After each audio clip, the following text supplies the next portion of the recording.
Welcome to Proven and Probable. Today we're going to highlight Riverside Resources, which is having a banner year this year. We're also going to address how COVID-19 is impacting the mining and exploration industry. And finally, we will discuss the new normal. Before we begin, as always, I would appreciate if you click the subscribe button and click the bell. Now, on to today's interview.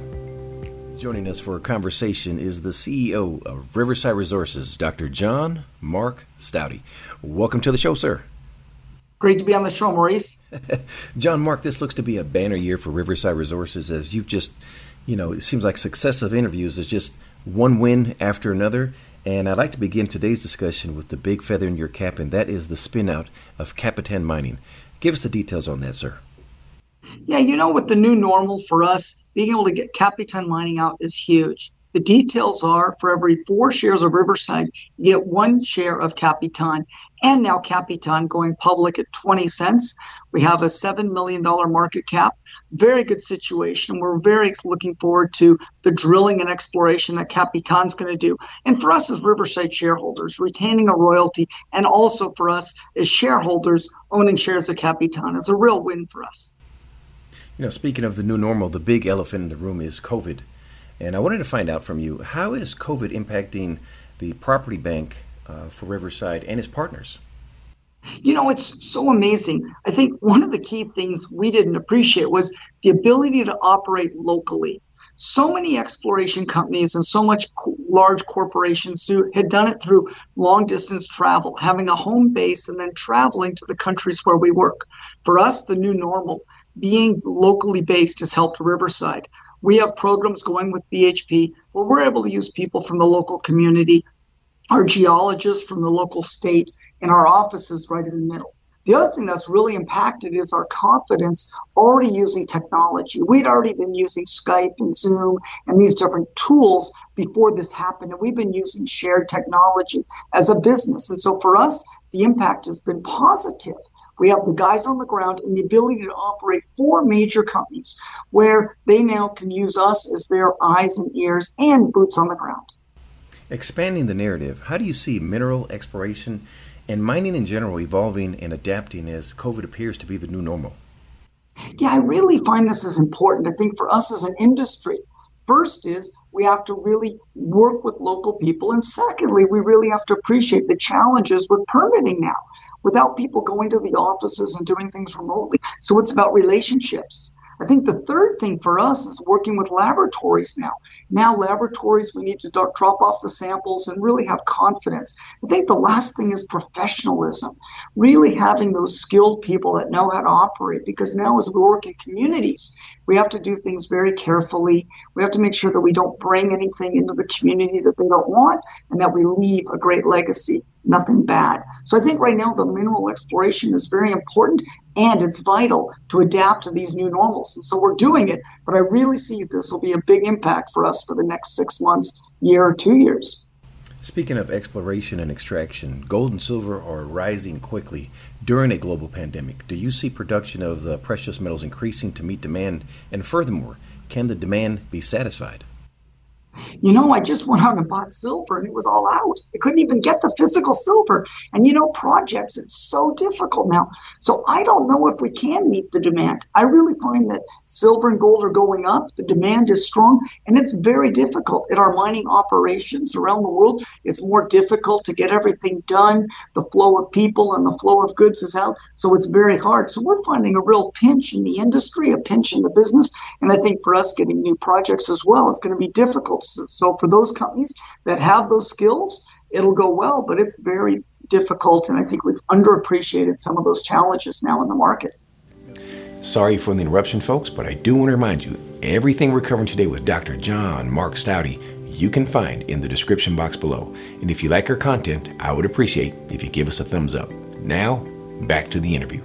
Speaking of some of those challenges, what are some of the hurdles that companies are going to have to overcome mining internationally?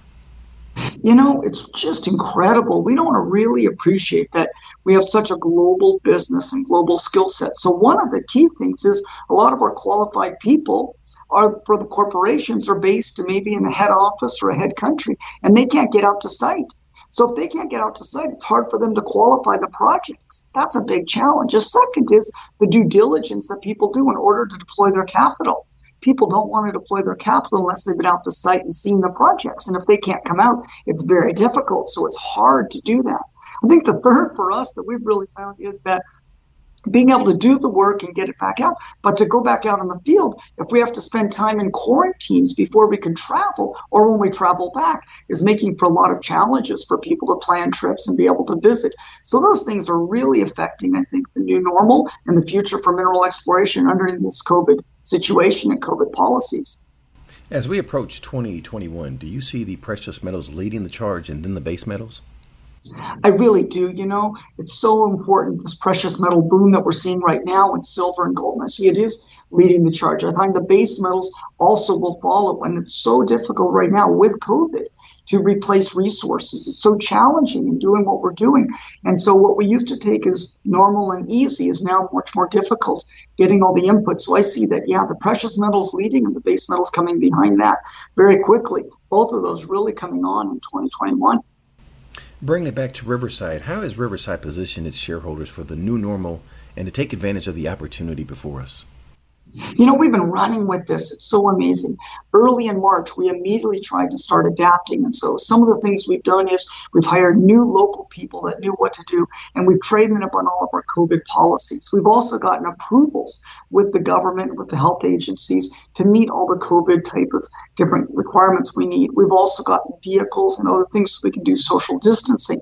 And then on the ground, we've gone out in the communities and we've begun to rent houses ourselves, to not use hotels and restaurants, but instead to do it locally so we can make sure that we don't impact the communities, but work with the communities. And we're having groups of people go out separately where we used to travel together, just trying to manage the social distancing that we can do in order to really deliver the program.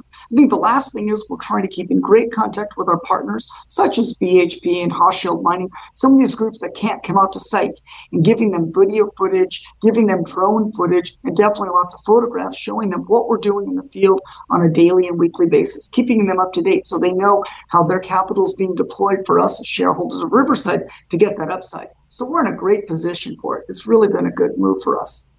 Exciting times. All right, sir. Last question. What did I forget to ask? Maurice, it's great to be on this show. And I think what next is, what are the next new normal videos that we're going to do? Because I think the new normal is here, and we really need to make sure we're communicating that to shareholders and to the industry in general. So we're looking forward to doing the next one with you as well. Looking forward to it as well, sir. John-Mark, for someone listening and wants to get more information on Riverside Resources, please share the website address. Please come and visit us at rivres.com. Dr. Staude, always a pleasure to have you on the show, and wishing you and Riverside Resources the absolute best, sir. Riverside Resources is a sponsor of Proven and Probable, and we are proud shareholders for the virtues conveyed in today's message. Riverside Resources trades on the TSX.V, symbol RRI, and on the OTCQB, symbol RVSDF.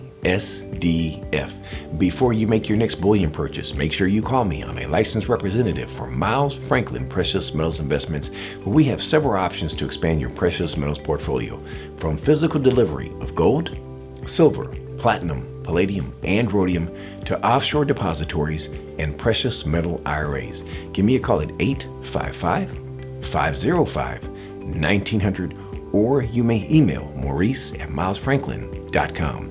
Finally, please subscribe to Proven and Probable for mining insights and bullion sales. Subscription is free. The information presented on Proven and Probable is provided for educational and informational purposes only, without any express or implied warranty of any kind, including warranties of accuracy, completeness, or fitness for any particular purpose. The information is not intended to be and does not constitute financial, investment, or trading advice, or any other advice. You should not make any financial, investment, or trading decision based on any of the information presented without first undertaking independent due diligence and consultation with a professional broker or competent financial advisor.